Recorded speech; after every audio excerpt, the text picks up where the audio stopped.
Hi, everybody, and happy Thursday. Welcome to Rolling Conversations, our second one for this week. And isn't this cool? We have a world champion on Rolling Conversations tonight, and a very special welcome to para-triathlete world champion Lauren Parker. G'day, Lauren. Hey, Mick. Thanks for having me. Great to see you. No, it's terrific. We've been looking forward to talking to you. Are you coming at us from chilly Newcastle tonight? Yeah, it's pretty cold here. I'm not used to spending actually winter in Australia, so yeah, I don't like the cold at all.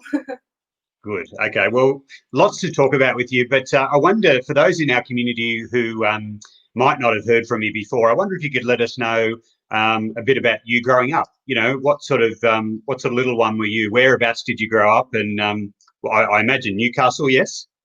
Yeah, Newcastle, in a little town called Caves Beach. That's probably 30 minutes outside of the middle of Newcastle.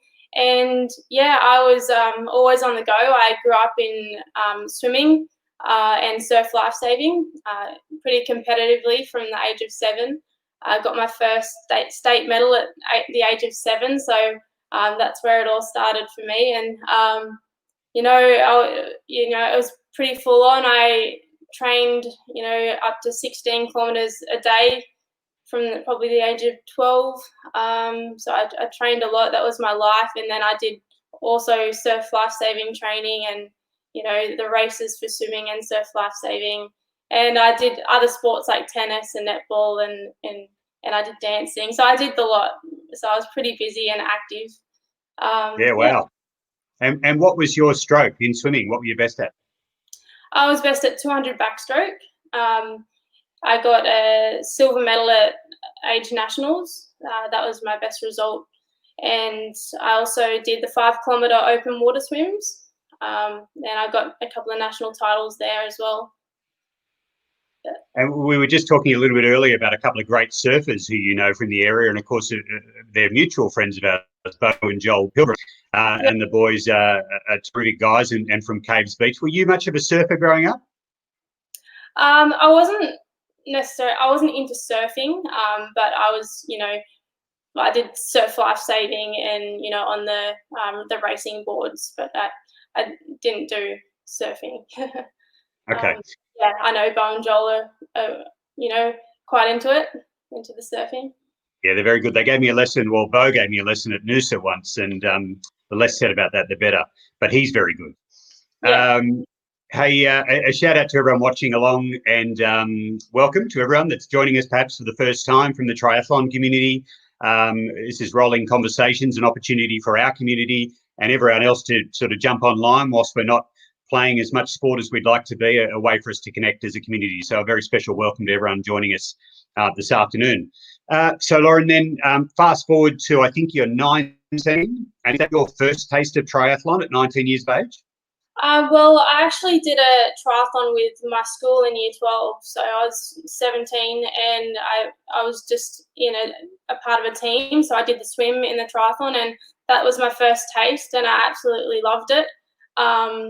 And from there, I finished school and had a year off and wanted to get into triathlon because I was I was at the end of my sort of swimming career and I wanted to try something different, but I'd done swimming my whole life. I didn't know how to stop swimming, and I didn't know what to do with myself. So I thought I'd give triathlon a go.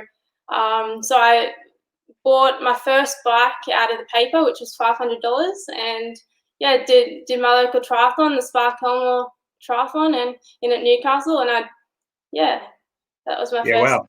Yeah.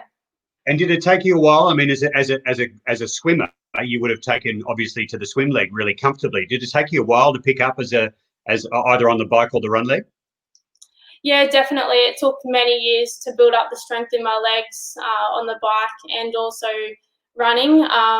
I had 8 stress fractures during my whole time of doing triathlon. Coming from a swimming background, you don't have that weight bearing through your bones and your shins and stuff. So yeah, I had to deal with the stress fractures and the injuries. But I had to work really hard in building the muscles up in my legs because in swimming I was all arms. I wasn't a very good kicker to start with. So yeah, it took a while. But after my first triathlon, my local one, I got spotted by a local coach who wanted to coach me and asked me to be part of the talent ID program. So it all started, fairly quickly. I got straight in with a training group and got my professional license and started traveling with triathlon. So very cool. Hey, I just missed a message there from Dave Robertson saying he'll be disappointed if this chat doesn't feature Mick and Loz cracking out the guitars at some point. So sorry, I don't have mine. Over to you. I'm ready to go. Over to you. We will actually be doing a little quiz later on because for those watching along, Lauren and I have a fierce debate as to who's the biggest Keith Urban fan. So we'll visit that shortly. And if the moment takes you, Lauren, at that point you feel like singing, just go with it, I say. Tony Saw watching on. Hey, Loz, we miss you. So there's a lot of love out there. Lauren, as you know, in our community, and for you and for what you're achieving. We've loved watching you develop. So we were speaking about triathlon then in sort of the late teens, early 20s. You went on to win the Port Macquarie Ironman, I think at 26. Is that right?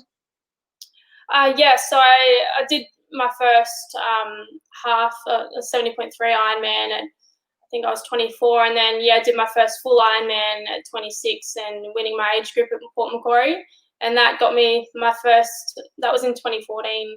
That got me my slot into Kona, which was pretty exciting. Definitely expected after my first one, but and then I actually another injury. I broke my elbow 6 weeks out of Kona, and that year. I had a bike crash. I actually ran over a dead kangaroo on the road at 4 o'clock in the morning in the dark. Yeah, but I still raced Kona with a broken elbow. Did the kangaroo need a operation? Sorry, it was there and I took it. I shouldn't have. Okay, so then how many times did you do Hawaii? What an experience that must have been.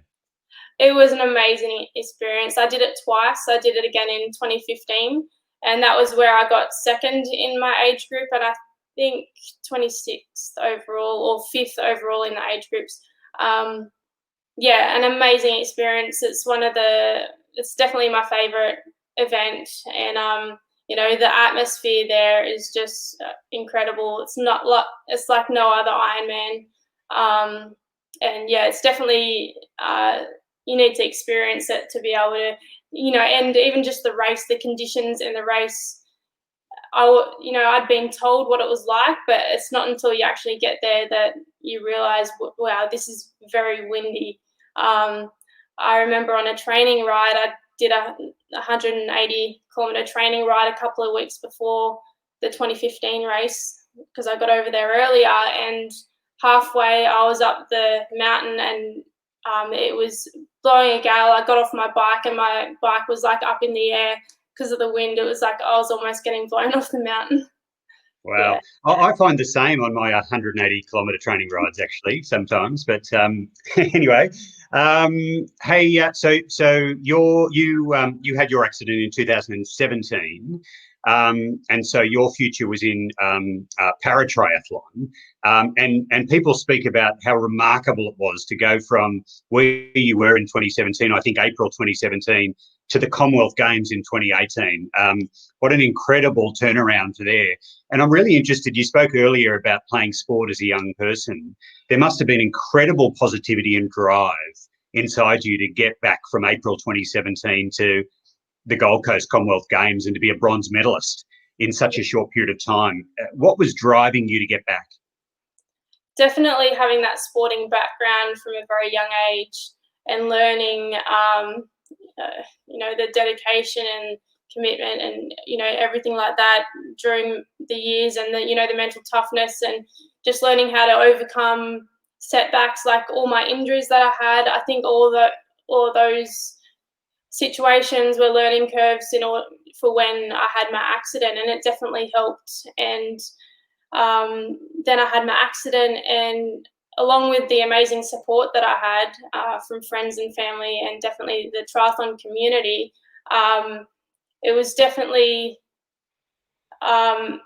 it wasn't easy to get back, but you know, I'd always done sport all my life, so I really wanted to be able to get back into doing the sport that I loved to do. And when I found out that it was possible, that there was para triathlon, I just couldn't wait to get started. Yeah.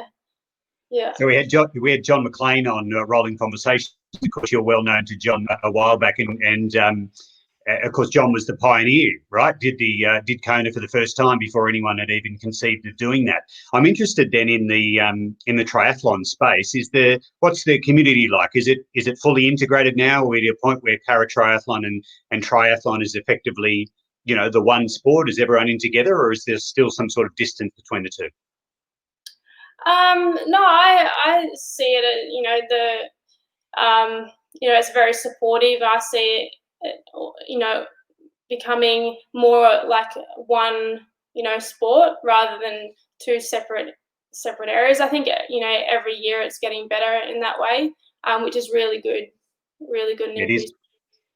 That is great. And so, so you're a Commonwealth Games bronze medalist. I get the sense you like beating people, because from that point onwards, you keep going after, obviously, the #1 spot. And in 2019, after a whole series of international meets and all the rest of it, you become world champion.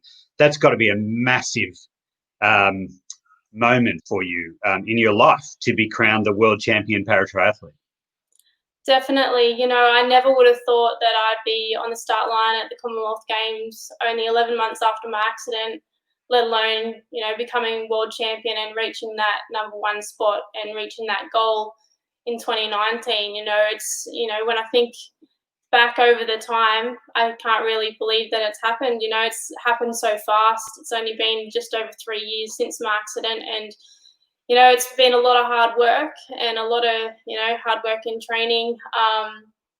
But yeah, you know, crossing that line at the World Championships last year, it just was a very special moment. You know, I really thought back in, you know, what it took to get there, what it took, you know, what I had to overcome over the last 3 years in order to become world champion, and you know what I had to overcome throughout my life. You know, it all brought back memories, and yeah, it was a very special moment, and I was proud to do it for Australia and, you know, the triathlon, and my friends and family as well. Yeah, it's very cool. We were absolutely thrilled back here when we heard the news, of course, and and the wheelchair sports community were thrilled. Now, we've got a message there from Tony just saying that the highlight of the Com Games was Bridie getting to meet you and watching you smash the triathlon.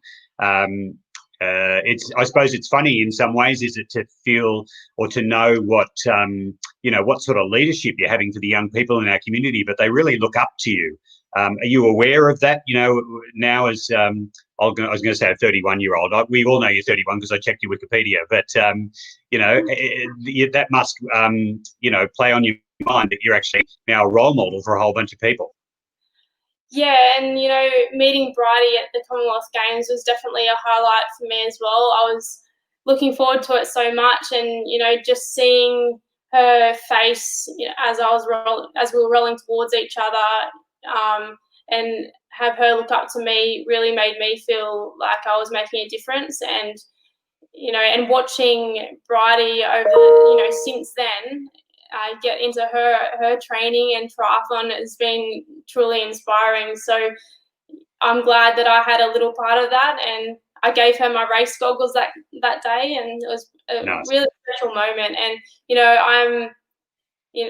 I'm so happy that I can inspire younger kids, you know, getting into the sport, and it makes, you know, everything all worthwhile in a way. Yeah. Yeah, cool. Hey, so as world champion now, I'm interested. I mean, what's the motivation now? I imagine now your eyes are well and truly on Tokyo, are they? And how would an Olympic Games gold medal compare to the World Championships? How would that be? And Paralympic Games? Just interested. How would an Olympic Games gold medal, a Paralympic Games gold medal compare to World Championships? It would be just, can't even describe. It would be absolutely amazing, so special. That's my dream. That's my #1 goal to get that Paralympic gold medal next year. And if I can pull it off, I can't even describe it until it actually happens. But it'd be a very, very special moment and something that I'll never forget.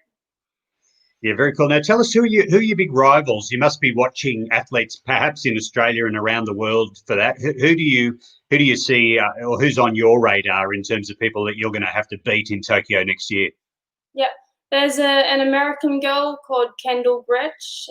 She's really strong in all three legs, especially the run leg. So she's definitely one to watch out for. She got a bronze medal second at the World Champs. And then there's the German girl, Christiane Reppe. She's also one to look out for. She's really strong in all. She's really strong swimmer and biker. But there's quite a few strong girls there. Emily Tapp, my fellow Aussie, always one to look out for as well. She's a great athlete. So, yeah. Hey, I'm interested then. You described in triathlon that your strength was well and truly to swim and you had to develop the other two legs. In paratriathlon, is the swim still your strongest leg relative to the others, or has that changed? It has changed. I would say the bike is my strongest leg now, and then the swim, and then the racing chair. But I'm improving every week in the racing chair. I only did a 5 kilometre PB, a time trial PB last week by 45 seconds. So I'm pretty happy with where things are at there.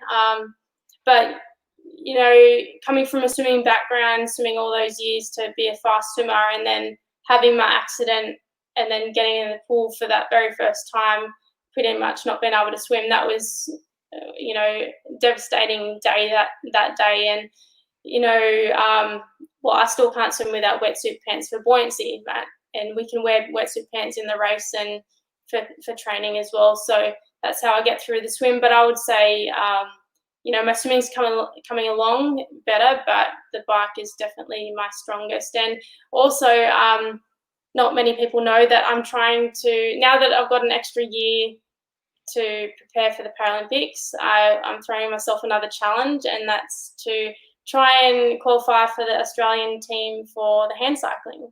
So wow. For the road race and the time trial, as well as the paratriathlon. So on the program at the Paralympics, the triathlon is the third day in, and then the cycling is a few days after that. So Oh, it's terrific. Is that a recent decision, or how long have you known that's what you wanted to do? Well, when the games were in 2020, and a year ago, I was thinking about trying to qualify for the hand cycling, but then I forgot about it and just focused on trying to qualify for the paratriathlon. But now that there's an extra year, and I've had more experience under my belt for paratriathlon as well, and in improvement, I thought I'll give it a go. So yeah, I'm really excited. Very cool. Very cool. Possibly we get to cheer you on in a couple of other sports, or a couple of other disciplines. Hey, we were talking about Bridie looking up to you before. We've got a question here from the Rooster, Warwick Holmes from Bathurst, and Warwick asks, what sports stars did you look up to growing up? Good question. Yeah, I looked up to Susie O'Neill because I was, grew up as a swimmer. So I really looked up to her, and also Brooke Hanson. I loved watching those two athletes at the games, and I remember meeting both of them at one of the Open National Championships that I was swimming at. And that was quite special. And then as triathletes that I looked up to would be Chrissy Wellington, Ironman, 4-time Ironman champion, and also Daniela Reef, my fellow teammate on the Bahrain Endurance 13 team. So. Great. Hey, we all know, and thanks, Rooster, for your question. We all know how tough you are as a competitor, and obviously what a strong athlete you are. And yet, just before we came on over, we were talking about whether or not you swim in the ocean, and you said no because it's too cold. how is the how is the training going in isolation anyway? Are you fit? I do well in the cold, and you know, I'm used to spending winter, in Australia. But yeah, no ocean swimming during winter for me. In summer's fine. I love the sharks, so I'd go to the ocean. But are you fit at the moment? How's the training going? Yeah, I'm super fit. Training's going amazingly. I've been able to complete all my bike and run sessions in my home garage. And as I said, I've been doing PBs. I'm now going to the athletics track, doing PBs there at the moment. So really happy with how things are going there. The hardest part was the non-swimming for a couple of months due to the pools being closed, but they've just reopened, and yeah, I'm looking forward to, you know, getting fitter in the pool. Very cool. Now, as Meredith Fraser, Fisher, I'm sorry, absolute champion. Look forward to cheering you on. So lots of great messages coming from all around the place for you. One of the things I did mention to people when I said we were going to have a chat was to talk about Keith Urban. Let's get this out in the open. You claim to be a bigger fan than I am, and we're going to sort this out. We are going to sort this out. So we've dug up a couple of photos that we're going to share with people. This is the first time I've tried to actually do this function, so bear with us, folks, while we try and do this. The first image we're going to show, and then we'll ask everyone out there to judge this for us, is not who wore it better, but who do we think Keith likes better out of these two photos? So this is Lauren. You might be able to talk us through what happened here. This was last year. I met him last year at one of his concerts, but I've met him 3 times. First time in 2013, and twice last year. Yeah, but let's see yours. Well, I'm just going to say he doesn't look super happy. I'm just going to say that, and there is definitely a gap there. But anyway, it's a good shot. Don't get me wrong. I've had to go a long way back, unfortunately, for my photo. This is in 2001, and I don't think either of us come out of it well. So for those watching at home, if you could keep your comments private, that would be great. I'm still hanging on to my hair at that point, which was awkward, and I don't know what he's doing there. But that's out the back of the basement in Sydney, where I was interviewing him for a documentary I was making on country music at the time. So looking at each other's eyes, if that counts for anything. So there you go.